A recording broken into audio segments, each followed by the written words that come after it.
Bonjour à tous, c'est Séverine, bienvenue sur Trouver la paix et la joie. Nous sommes dans notre deuxième semaine de carême, c'est exactement le 12e jour.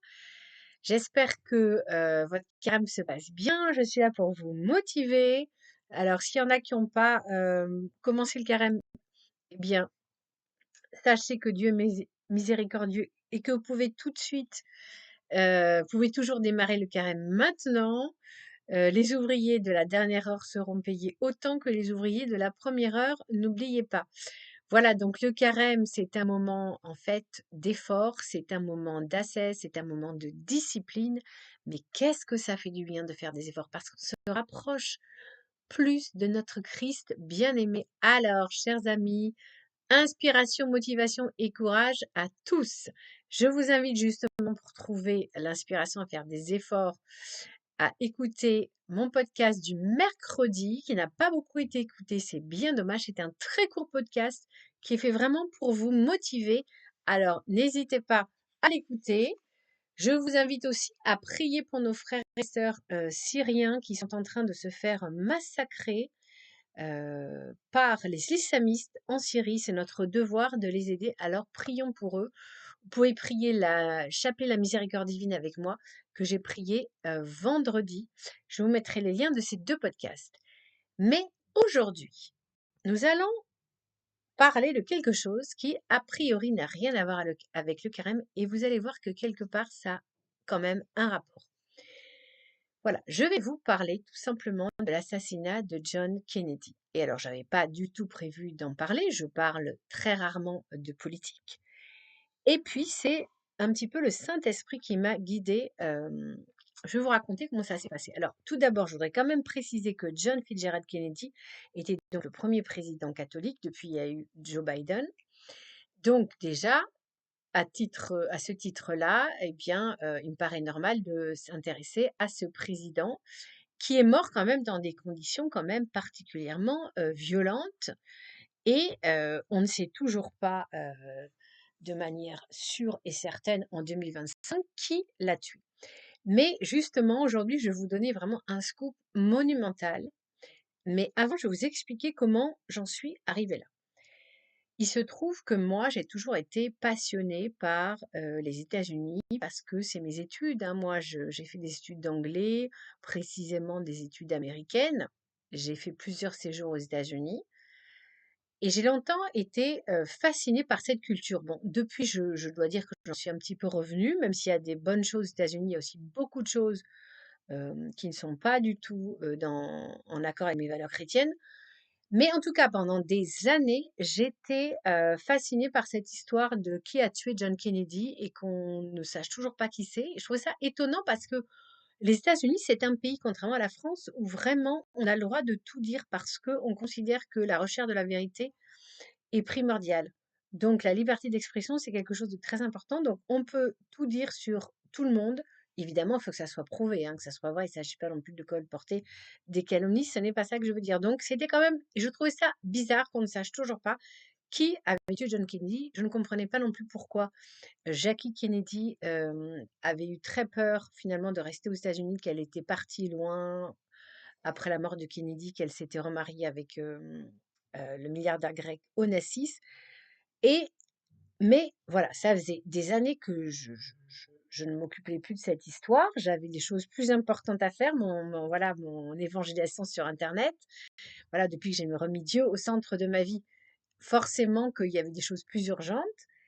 Et puis, voilà que Donald Trump est élu et il promet, entre autres, de mettre fin au secret sur l'assassinat de John Kennedy. Donc, en fait, apparemment, au gouvernement américain, on a un dossier qui nous dit qui a tué John Kennedy. Sous-entendu, qui sont les commanditaires, parce qu'on sait que il y a eu plusieurs tireurs et non pas un seul. Et donc, ces tireurs, ce sont des tueurs à gages. Et donc, évidemment, ils n'ont pas fait ça d'eux-mêmes, mais ils ont fait ça parce qu'ils ont été payés. La question est de savoir qui les a payés. Et en fait, on sait qui les a payés. Sauf que je ne sais pas pourquoi.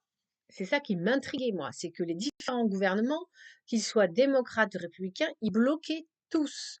Normalement, le secret sur l'affaire Kennedy aurait dû être levé déjà depuis plusieurs années. Or, ce n'est toujours pas le cas. Or, Trump a promis qu'il allait lever le secret sur l'affaire Kennedy et sur d'autres affaires, notamment qui a tué aussi Bob Kennedy, son frère, Martin Luther King. Il va révéler aussi des scandales, enfin des choses hallucinantes. Donc, tout d'un coup, j'étais là comme ça, je me mets à parler à mon fils comme ça, comme si je réfléchissais à voix haute, parce que j'ai un fils qui est très attentif. Et je lui dis: «Mais c'est vrai, c'est quand même bizarre, qu'on ne sache toujours pas, qu'il y ait toujours ce secret» et je comprenais pas pourquoi il y a ce secret. Et ce jour-là, je ne sais pas pourquoi je me mets à m'intéresser particulièrement à l'affaire Kennedy. J'avais très, très mal dormi. Or, moi, quand j'ai très mal dormi, c'est là que l'Esprit Saint me révèle des choses. Et c'est vraiment intéressant parce que ça correspond tout à fait au verset de saint Paul: «C'est quand je suis faible que je suis fort». C'est vraiment quand je suis au plus bas que l'Esprit Saint souffle en moi et me révèle des vérités qu'il va falloir, alors soit c'est des vérités pour moi personnellement, pour ma vie, qui vont me permettre de m'éclairer, d'avancer dans une direction nouvelle, soit c'est des vérités qu'il va falloir que je transmette. Et là, en l'occurrence, c'est pas une vérité pour moi, mais c'est une vérité qu'il va falloir que je transmette. Et je commence à discuter avec mon fils. Et en même pas 10 minutes, je savais qui avait commandité l'assassinat de Kennedy. Alors en fait, je vais vous dire, vous allez être vraiment, on peut comprendre pourquoi voilà, aucun gouvernement américain n'a voulu qu'on révèle ce secret parce que ça va faire beaucoup, beaucoup de dégâts dans la vie politique américaine. Il se trouve que tout d'un coup, j'ai une inspiration et je me dis, mais parce que moi, j'étais restée sur l'idée que c'était plusieurs forces du mal s'étaient alliées pour assassiner Kennedy parce qu'ils voulaient faire des bonnes choses. Voilà, c'est vraiment la coalition du mal. John Kennedy était un président de bonne volonté et qui allait faire beaucoup de choses. Il voulait mettre la fin à la guerre Vietnam, il voulait euh,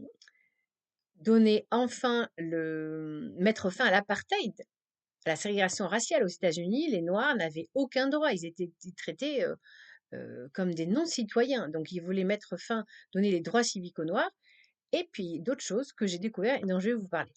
Donc, j'étais là en train de me dire, alors moi, j'étais restée sur l'idée que c'était une coalition entre le FBI, peut-être les communistes et peut-être la mafia.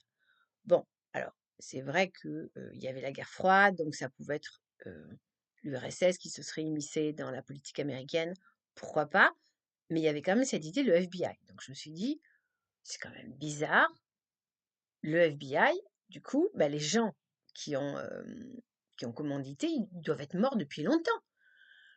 Et puis tout d'un coup, je pense à George Bush. Et George Bush, ancien président des États-Unis qui a fait 2 mandats, ancien directeur de la CIA. Et tout d'un coup, je me souviens, où j'ai une intuition, c'est peut-être pas du tout le FBI, mais la CIA. Et je commence à demander à mon fils de faire des recherches pour savoir si George Bush, l'ancien président, George Bush senior, hein, pas George W. Bush du 11 septembre, non, le président d'avant, son père.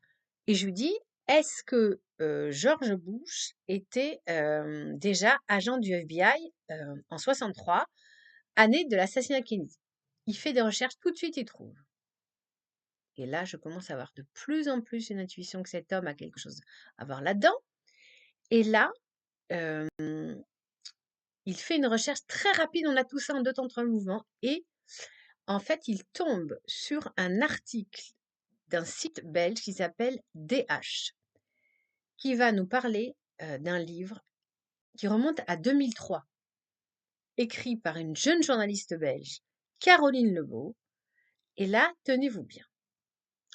Kennedy, donc je cite l'article de DH, je vous mettrai le lien. Kennedy s'apprêtait à faire passer une loi sur le pétrole et les grosses fortunes. N'oublions pas qu'il a été assassiné à Dallas, la capitale du Texas, l'état du pétrole et des grosses fortunes liées au pétrole.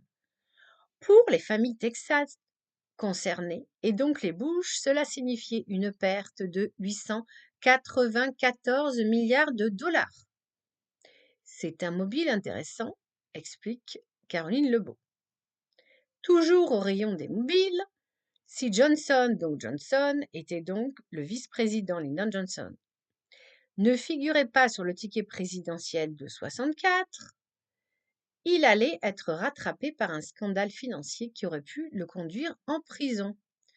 Or, Johnson est texan, tiens, et soutenu financièrement par ses riches familles. Ils avaient le mobile, les moyens financiers et la possibilité. Quant à la réalisation du crime, Caroline est formelle. George Bush Senior était sur place le 22 novembre 1963 comme agent de la CIA. J'en ai la preuve photographique de sa présence sur Dealey Plaza. Il était soi-disant là pour contrôler les manifestations anti-castrites. Il a toujours nié avoir fait partie de la CIA avant d'en avoir pris la tête en 1975, mais j'ai également la preuve via un mémo signé de la main d'Edgar Hoover qu'il en faisait partie dès 1960. C'est notamment lui qui a recruté les anticastrices pour l'opération de la baie des cochons. L'auteur du livre va encore plus loin. Pour moi, c'est clairement George Bush Senior qui a tout organisé. La preuve, une semaine exactement avant l'assassinat, George Bush a raconté en détail ce qui allait se passer, des tirs jusqu'à l'arrestation d'un type 2 heures plus tard. Cette conversation, dans un bureau de Dallas, a été enregistrée et classée secrète aux archives nationales que le président Trump va réouvrir. Mais si Oswald n'est qu'un pigeon, qui est le tireur?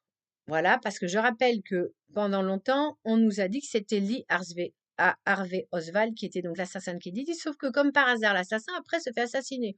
Donc quand même très étonnant cette histoire. Alors, qui est le tireur? Donc difficile à dire d'après Caroline Lebeau, mais une chose est sûre. Orlando Bosch Avila était sur Dealey Plaza. C'est un terroriste cubain qui a commis de nombreux crimes et attentats. Il travaillait pour la CIA. Dans son livre, Caroline affirme que Bosch est l'homme au talkie-walkie. J'ai des doutes, dit-elle, qu'un expert en renversement de gouvernement soit par hasard à Dallas ce jour-là. Voilà.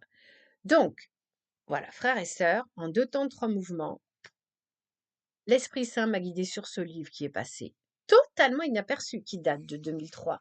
Et Caroline Lebeau, impossible de retrouver sa trace. Voilà, donc j'ai eu cette révélation, voilà, que en fait, Kennedy, voilà, a été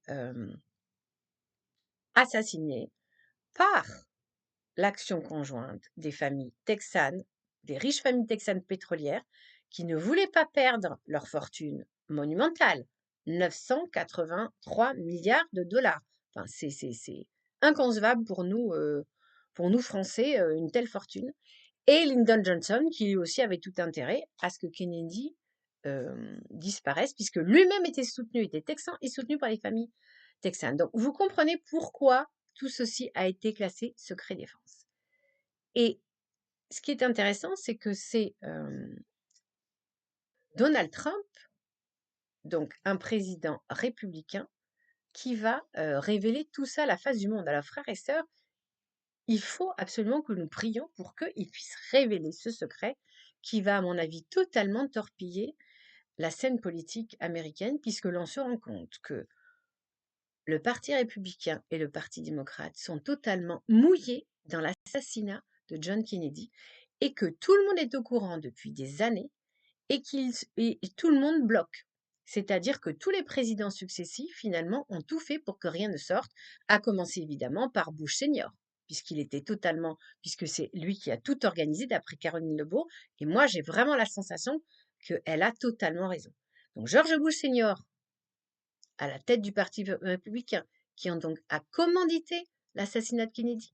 Et les démocrates, c'est pas mieux, puisque c'est carrément Lyndon Johnson, qui a été le président après l'assassinat de Kennedy, qui lui-même a commandité l'assassinat de son président. Vous voyez à quel degré du mal on était arrivé aux États-Unis. Et des décennies plus tard, nous avons un président, le président Trump, c'est intéressant, qui a décidé de faire de dévoiler la vérité sur tout un tas de scandales. Et le président Trump, il est républicain. C'est intéressant parce qu'il est protestant. Par contre, depuis qu'il a échappé aux attentats, il a reconnu qu'il avait une dévotion, en fait, très sincère pour l'archange Saint-Michel, donc c'est quand même une dévotion catholique, et la Sainte Vierge.